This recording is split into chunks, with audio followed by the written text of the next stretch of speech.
Hello and thanks for joining us on Chicago Tonight. I'm Brandis Friedman. Here's what we're looking at. Chicago is a hellhole right now. This is not about crime. Local officials are sounding off on President Trump's plans to send National Guard troops and immigration agents to Chicago. What we know so far. Now, this comes as violent crime in Chicago is down. How the local FBI office has been assisting local law enforcement in that fight. Plus, uncertainty at the CDC and confusion over changing vaccine guidance. What you should know. First off tonight, President Donald Trump today was clear about federal troops being deployed to Chicago in an effort, he says, to address violent crime. Well, we're going in. I didn't say when. We're going in. It comes as more than 50 people were shot and 8 killed across Chicago over Labor Day weekend. But shootings and homicides in 2025 are down more than 30% each compared with last year. Governor J.B. Pritzker and Mayor Brandon Johnson, along with other local officials, are pushing back on the president, saying his pledge to combat crime is a cover for an unconstitutional federal overreach. Unidentifiable agents in unmarked vehicles with masks are planning to raid Latino communities and say they're targeting violent criminals. As we saw in Los Angeles, a very, very small percentage of the individuals they will target will be violent criminals. It breaks my heart to report that we have been told ICE will try and disrupt community picnics and peaceful parades. Let's be clear, the terror and cruelty is the point, not the safety of anyone living here. And our Heather Sharon joins us now with more. Heather, did the governor say when he expects the president to deploy troops to Chicago? Well, citing unidentified sources that he called patriotic Americans within the Trump administration, he said he expects this deployment to target Mexican Independence Day celebrations. Mexican Independence Day is September 16th. Now, he couldn't say exactly when this deployment will start, but he did, again, as you heard, sound the alarm that it is nearly certainly coming.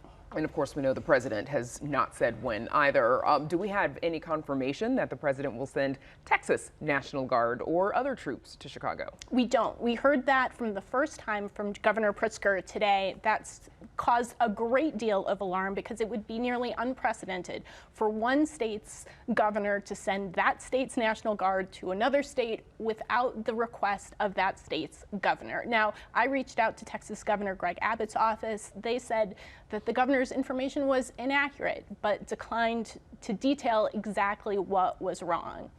Does the president have the authority to do this, Heather? That is really the million-dollar question. Nobody is quite certain. This will certainly trigger a legal challenge. We heard from Attorney General Kwame Rule that they would act almost immediately.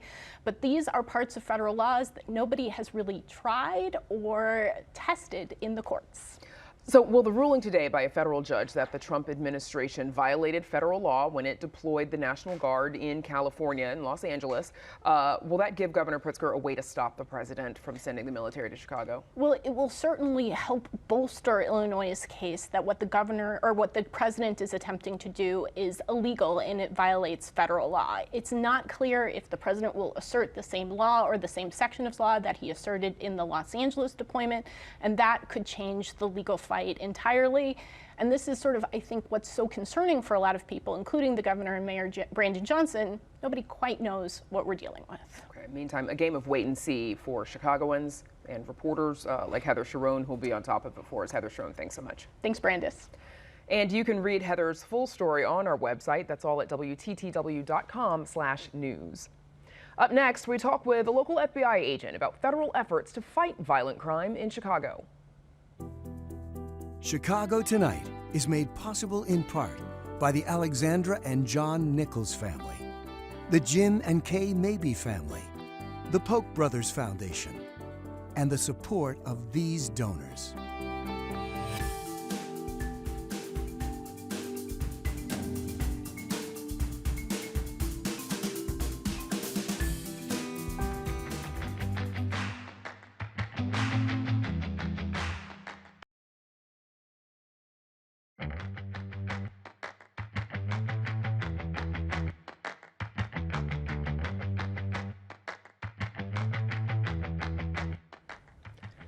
Data from the Federal Bureau of Investigation shows violent crime is declining nationwide, including here in Chicago.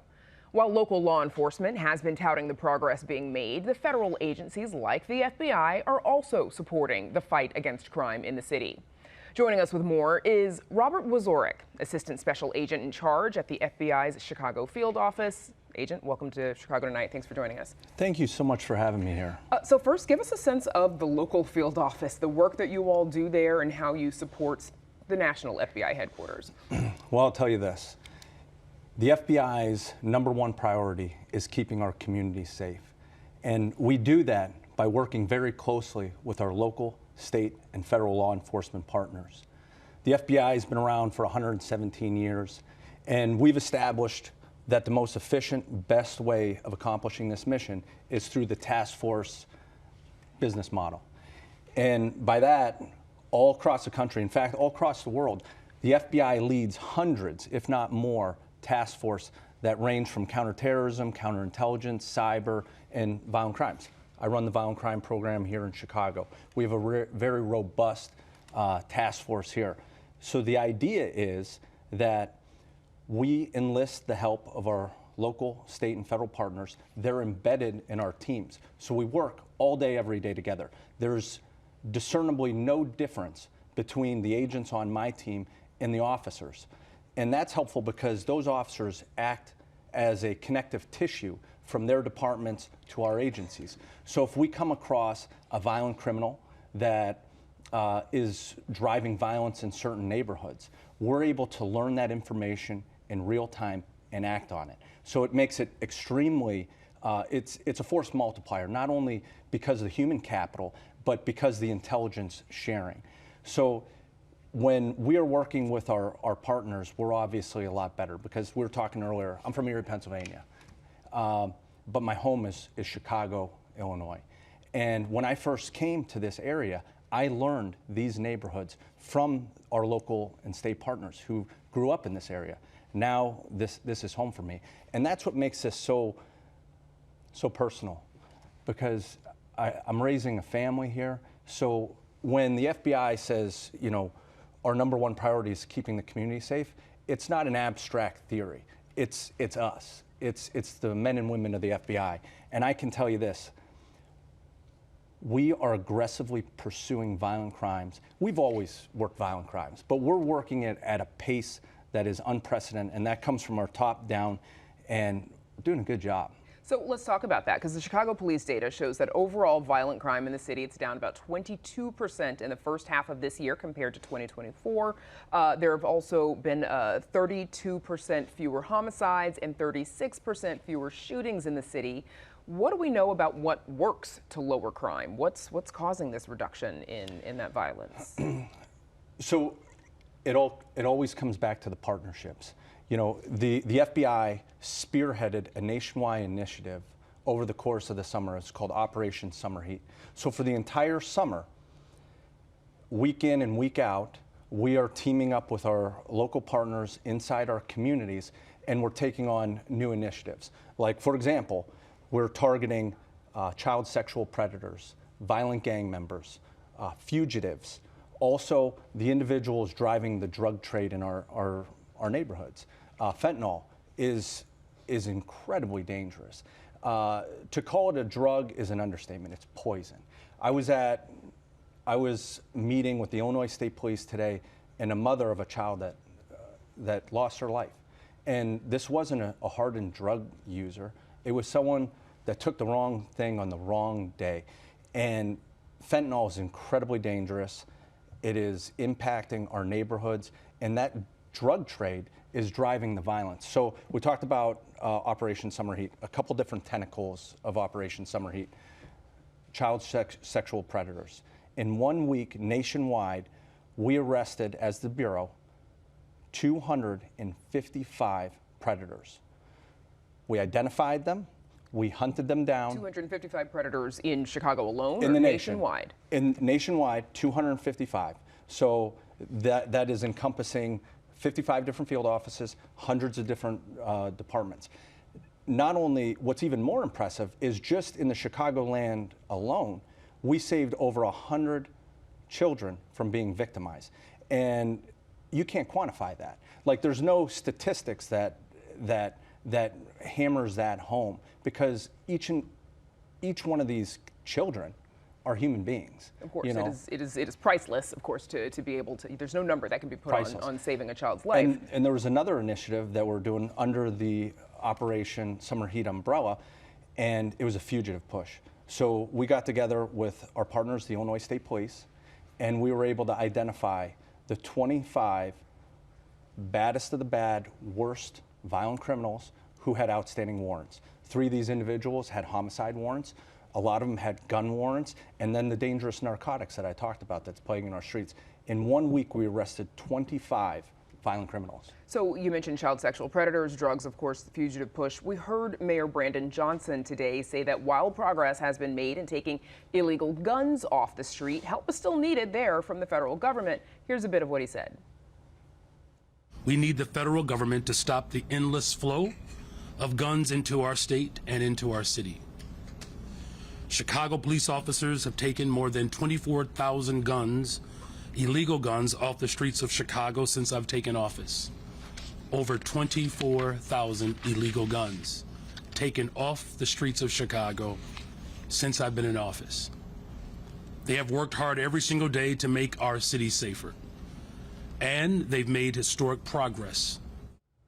Agent, where would you say gun trafficking is on the Chicago FBI office's list of priorities? It's huge. So the criminals that we come in contact with are violent offenders. You put a gun in that individual's hand, that isn't just 1 or 2 victims. Like we've seen countless times. That could be multiple victims. And not only do the subjects of our investigations illegally carry firearms, but they also modify these weapons. They call them putting switches on. You may have heard that term before. So it takes a regular pistol and makes it into an automatic weapon, which in anyone's hands is incredibly dangerous. And what makes it even more dangerous is not only the intent behind it, but these weapons are exceedingly hard to manipulate and aim in a safe direction. So if you're shooting at, your adversary or your rival, you're bound to hit a whole group of people. And that's something that the FBI partners up with people like the ATF, CPD, Cook County, Illinois State Police. Anytime there's a switch involved, that ratchets it up for us. And part of what the mayor said earlier today was that many of these guns are coming from out of state. They're coming from surrounding states. He even called out the state of Mississippi, guns being trafficked that far away into the city of Chicago. How can the FBI address that? So here's the thing. The way you're very good at your craft and you practice it every single day. These criminals, that is their livelihood. That is how they sustain their life and their family and stuff like that, through criminal activity. So they are very clever, they are very creative, and they go to the most outrageous lengths. And that means going to Mississippi for guns. And as the federal government, we're not only nationwide, we're across the entire globe. So it is very easy for me to reach out to the Jackson Field office in Mississippi and say, hey, can you guys help us with this investigation? Can you cover this lead? What do you know about this individual? What should we know about this individual?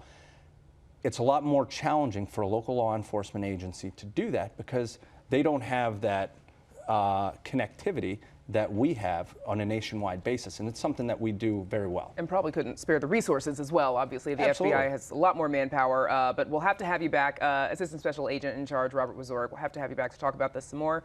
Thanks so much for joining us. Thank you so much. Of course. Up next, what you need to know about changes to vaccine policy.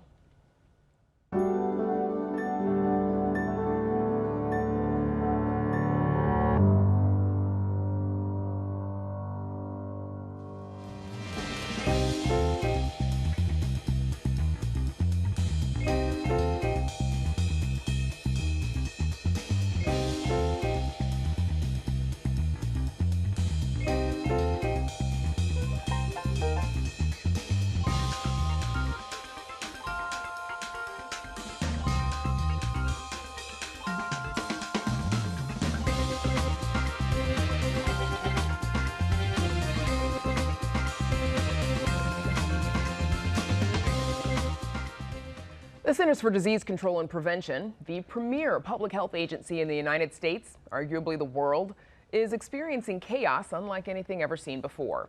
Following mass layoffs, there's also turmoil at the top after CDC Director Susan Monarez was forced out last week, triggering resignations from other senior staff. Meanwhile, there's also growing concern in the medical community over changing vaccine guidelines and the cancellation of vaccine research. Here's what Health and Human Services Secretary Robert F. Kennedy Jr. had to say about the agency last week. The CDC is an agency that is very troubled for a very long time, and anybody who lived through the COVID pandemic and saw all of these bizarre recommendations that were not science-based, all the misinformation, understands that there's a lot of trouble at CDC, and it's going to require getting rid of some people over the long term in order for us to change the institutional culture. Joining us are Dr. Maximo Brito, professor of medicine and infectious diseases specialist at the University of Illinois, Chicago. Dr. Anita Chandra, president-elect of the American Academy of Pediatrics and a clinical instructor and pediatric specialist at Northwestern Medicine. And Dr. Robert Murphy, executive director of the Institute for Global Health and interim chief of infectious diseases at Northwestern Medicine. A power panel, thanks to the three of you for joining us. Dr. Murphy, first over to you. What do you make of what we just heard? Is the CDC an agency that needed to be reformed? No. The CDC has been doing a great job. Of course, anything can be made more efficient, but what you just heard is really the words from a complete quack. This person is not making any sense. The people around him are making no sense, and the good people are all leaving. It's really a tragedy for public health in America. Dr. Chandra, the American Academy of Pediatrics, you all have expressed concern over some of the changes that Secretary Kennedy Jr. Has implemented. What are your main concerns? Well, we want to make sure that all children have access to life-saving, preventable vaccines. We want to make sure that there's health equity for all children, and that the vaccines that we know that have been researched for years and years, science-backed vaccine structure is still in place. What are some of the consequences for children of what we're seeing happening, what we're seeing coming out of the CDC with the changes in the vaccine schedule and recommendations? So already we know that there have been changes in recommendations on the COVID vaccine front. And the Academy of Pediatrics believes strongly in the value of these vaccines that are preventing serious illness. We know that young children can really suffer from illness from these viral causes in a very terrible way, similar to how we think about the elderly. And so we want to make sure that young children have access to the vaccine. So the AAP, like other professional organizations, has published a vaccine schedule that they're recommending all pediatricians follow. It's science-backed. It is very similar to what it's been in the past. And it really gives us some clear guidance so that we can combat a lot of the misinformation that's out there. Which is a departure from the norm for AAP, because typically you all can be aligned with the CDC. Well, and I will say that about 30 years ago, the AAP used to publish their own vaccine schedule, and then it became one that was aligned with the ACIP or CDC. So it's always been something that the Academy of Pediatrics has done, is to publish an immunization schedule. It's just that for many years, everybody was in good alignment. And now, unfortunately, we're having to make those split decisions. And so we follow what the Academy of Pediatrics does say. Dr. Brito, many health professionals, they're expressing concerns, of course, about RFK Jr.'s appointment. What are your impressions of him and how he's leading public health policy and the changes that we've seen so far with vaccine guidance? Yeah, I think the changes in vaccine guidance are not optimal. I mean, we're doing exactly the opposite of what we're supposed to be doing. I mean, we should, especially since we have the departure of people who are very talented, people who are career professionals, that we're being great stewards of vaccine policy. And I think these departures can, as has been said, can result in increase in the number of preventable diseases and cause outbreaks.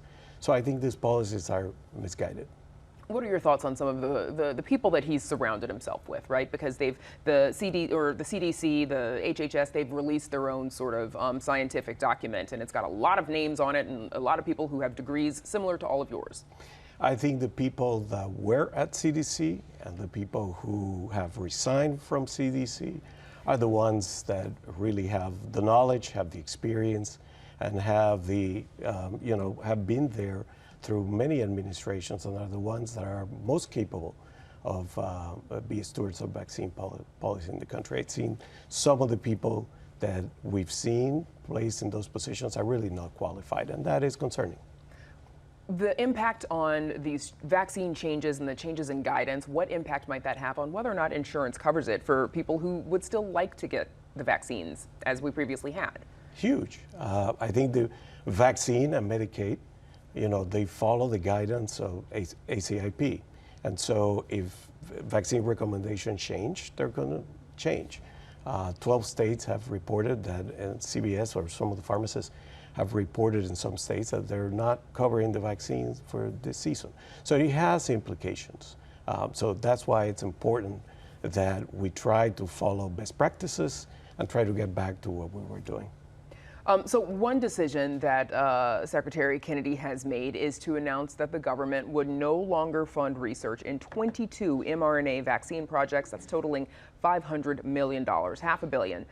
He said, quote, "We reviewed the science, listened to the experts, and acted. BARDA, which is the Biomedical Advanced Research and Development Authority, is terminating 22 mRNA vaccine development investments because the data show these vaccines failed to protect effectively against upper respiratory infections like COVID and flu."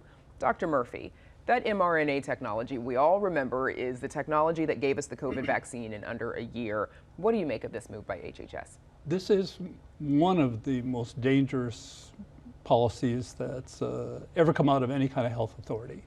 The mRNA vaccines, the technology was developed over 20 years ago.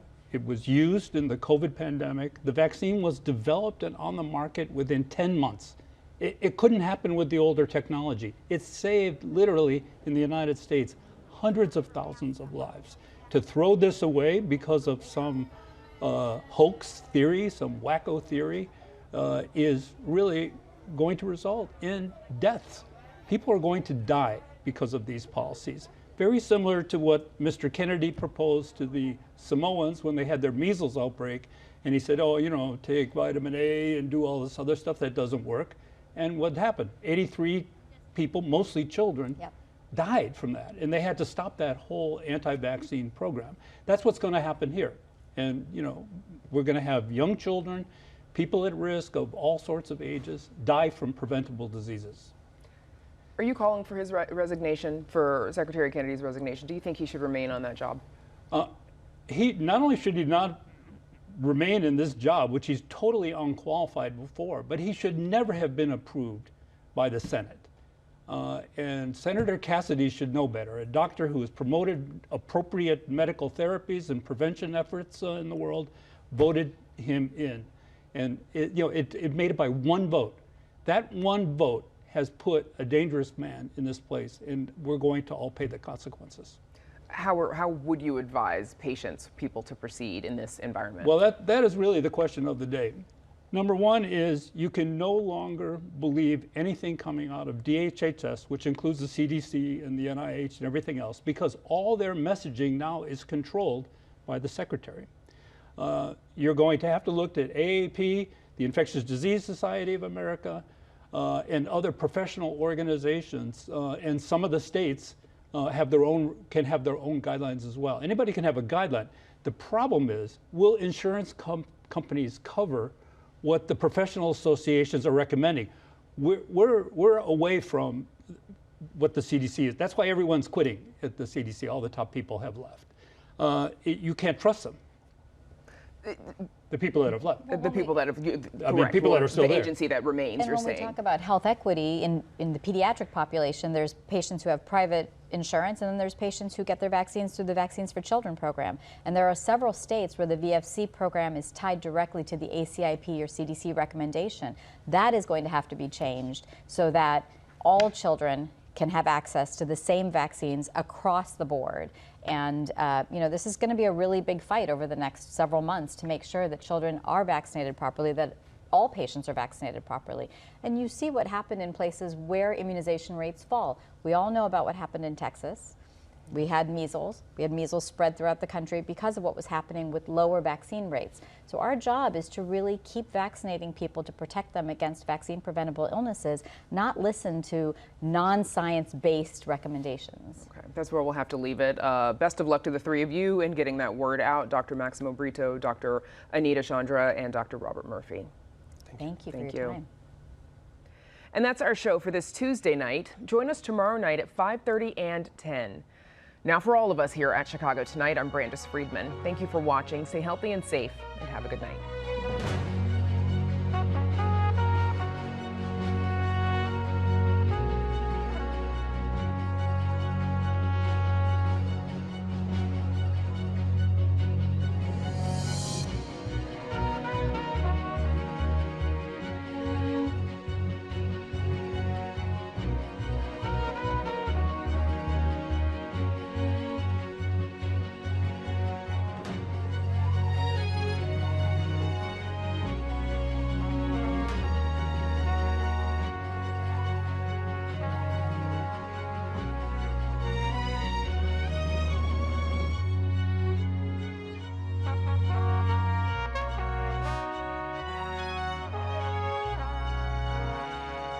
Closed captioning is made possible by Robert A. Clifford and Clifford Law Offices, a Chicago personal injury and wrongful death firm that supports inclusionary excellence throughout the legal profession.